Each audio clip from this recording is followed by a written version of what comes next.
রাজধানীর মোহাম্মদপুরে আলোচিত মা ও মেয়ে হত্যাকাণ্ডের সঙ্গে জড়িত সন্দেহে গ্রেপ্তার করা হয়েছে মামলার প্রধান অভিযুক্ত গৃহকর্মী আয়েশাকে। তাকে ঝালকাঠি থেকে গ্রেপ্তার করে পুলিশ। বুধবার দুপুরে এই তথ্য নিশ্চিত করেছে পুলিশ। এর আগে এই জোড়া খুনের ঘটনার প্রধান সন্দেহভাজন হিসেবে আয়েশাকে শনাক্ত করেছিল আইন শৃঙ্খলা বাহিনী। তবে মঙ্গলবার রাত পর্যন্ত তাকে গ্রেপ্তার করা সম্ভব হয়নি। তাকে জিজ্ঞাসাবাদের পরেই হত্যাকাণ্ডের প্রকৃত কারণ জানা যাবে বলে মনে করছেন তদন্ত সংশ্লিষ্টরা।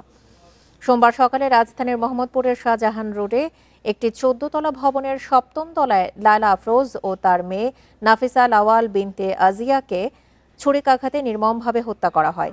এই জোড়া হত্যার ঘটনায় সোমবার রাতে নিহত লায়লা আফরোজের স্বামী আজম আজিজুল ইসলাম মোহাম্মদপুর থানায় মামলা দায়ের করেন।